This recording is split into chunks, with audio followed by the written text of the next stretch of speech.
Why do bad and dirty thoughts enter our minds even when we don't want them to? The mind is both our greatest ally and adversary. If we follow it, it will lead us wrong. If we balance it, we will receive everything in life. We attempt to block off negative thoughts from entering our minds, but the more we do so, the more they infiltrate us. Therefore, avoid running away from things and maintain balance in your life instead of running from them.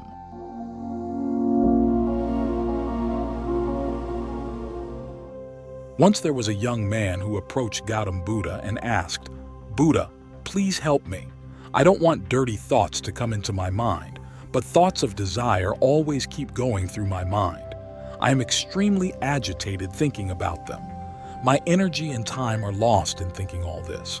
Because of all these thoughts, I sometimes cannot remain calm and I always become emotionally attached to seeing women." Buddha questioned the young man, "Do you know what this lust is?" with a smile on his face. The youngster said, "Buddha, I'm not sure what lust is, but whatever it is, it's definitely a very awful thing."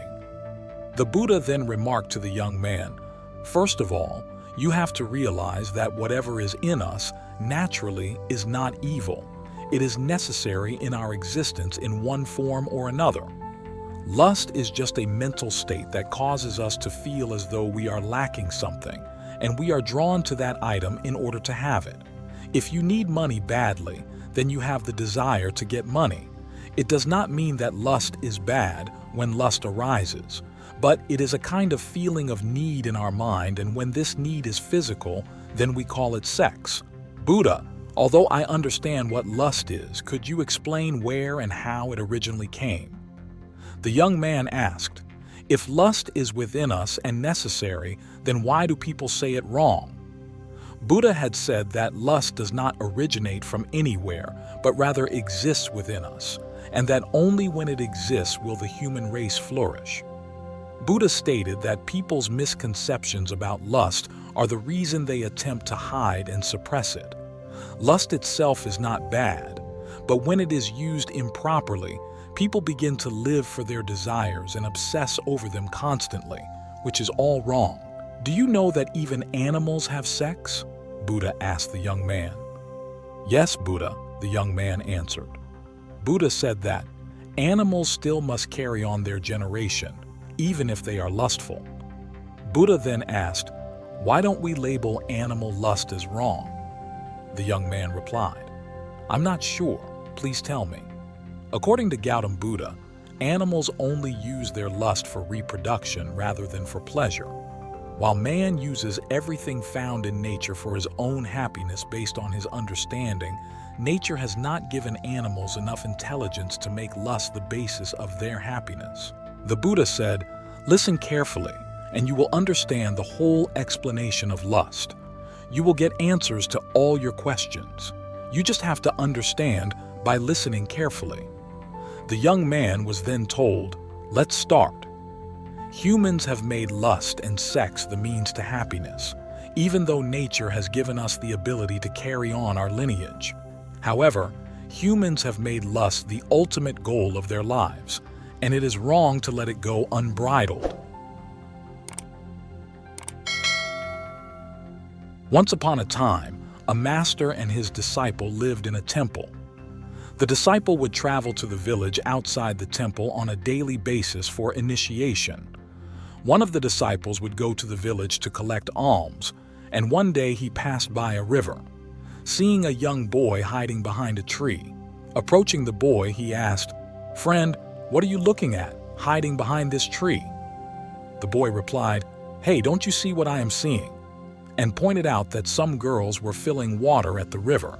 The disciple said to the boy, "Friend, the girls are filling water there. What is the point of hiding in it?" The boy then turned to face the disciple, saying, "Hey, you idiot, can't you see what I'm doing? Look at those fairies drawing water from the river. Just look at her expressions." He also noted how her hair flowed around her waist, giving the impression that beauty was scattered. The disciple turns to face the river once more. This time, he continues to look until he sees nothing. Initially, he was fearless and did not fear anything, But as he began to hide and stare at the girls as though he had committed a crime, he began to tremble from the inside out and exclaim, "This is me. Whatever I am doing is wrong. I should leave here." With that, he quickly turns to leave the place and back to his temple. After reaching the temple, he still got work to do, but what he had just witnessed kept repeating before his eyes. His mind was tempted to see the same thing, so he didn't feel like working. Next morning, he left the temple for his routine work to exchange for alms. Again, he went to the tree by the river where the boy was waiting to watch the girls in secret. He began doing this every morning at that point. His mind was constantly racing with ideas, and he was unable to complete the tasks assigned to him by the ashram. He was also restless, always tempted to think about the beautiful girls, and even lost in other thoughts when the master was collecting alms. The master witnessed his disciple's actions throughout this time. One day the master met the disciple and said, "From now on, I will also go for alms with you. We will go begging together." This caused the disciple to turn away from the master, saying, "No, master, why are you getting upset? I alone can alms properly." The master then told the disciple, "Okay, you go alone." The disciple then went out to alms. After leaving the temple, the master secretly follows behind to see where the disciple went and what he encountered. After a short distance, the master noticed that his disciple was hiding like a criminal behind a tree with a boy and was secretly watching something. The master stood behind his disciple to observe what they are looking at, which they are hiding behind the tree like criminals. The master saw that his disciple was watching the girls getting water from the river. The master then said to the disciple, "Will you alms from girls too?" Hearing the master's voice made the disciple even more nervous as his condition worsened and he became unable to speak. The boy who was with the disciple also ran away, adding to the disciple's nervousness. With just a few unreadable words coming out from his mouth, he dared not even look his teacher in the eye. The disciple explained, "Master, forgive me. It's not my fault that boy is cheating on me, but I promise you that after today, I will never do that again." The master, looking at the disciple, said, "My disciple is fearless. He is not afraid of anything." All right, but bear in mind that we get the same result as we associate their thoughts with us. Therefore, maintain positive company to allow positive thoughts to enter your life. After that, the master and the disciple returned to the temple and once again began concentrating on the work of the ashram. He used to work very hard, but over time he became irritable and angry towards other disciples. He also used to eat very little food. One night, the master approached the disciple and said, "You had promised me that you will keep your mind under control. How many times have you broken your promise till now?" After hearing this, the disciple fell at the feet of his master and began to cry. While crying, he said this, "Master, I have broken my promise many times. Again, I make a promise, but every time I break my promise, it is not in my control at all. I try very hard to push all the bad thoughts out of my mind, but I can't do it, even if I want to." Then the master said to the disciple, "Come with me." The master took the disciple to the garden of the temple and said to the disciple, "Look, there are some drains here through which the water of the river is coming to these plants, and this water is flowing continuously. Can you stop the flow of this water?" The disciple said to his master, "Yes, master, I can stop this flow." The disciple then picked up some soil and placed it on the edge of the drain. The water stopped for a while, but then water emerged from the top of the sand.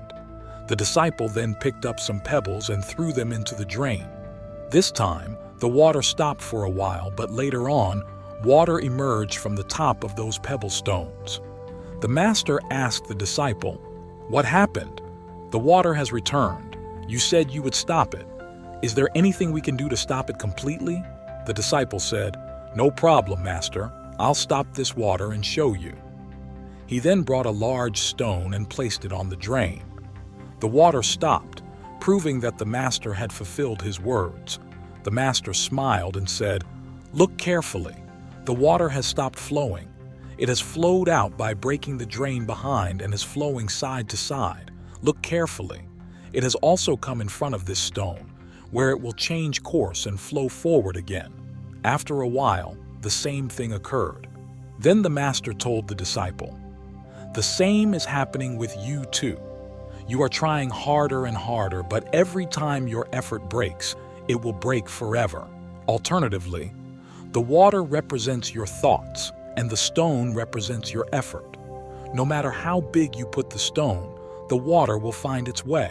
The disciple asked, "O Master, is there any way by which I can get out of dirty thoughts?" The master replied, "There is a way that this water originates from the river's top and that you can only alter its path from there." Then the master took the disciples to the top of the river where water was flowing into the garden. He said, "Water is flowing from this river. If we block the way of the water which is flowing to the garden, then can't we stop the water?" The disciples replied, "Yes, Master, that is definitely can.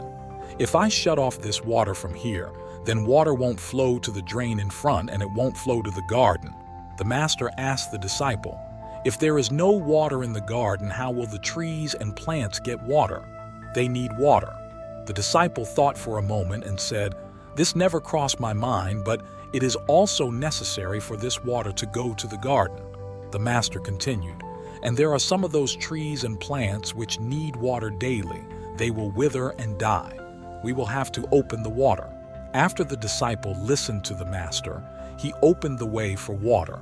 Then the master asked, "What will happen if we divert all the water of this river towards the garden?"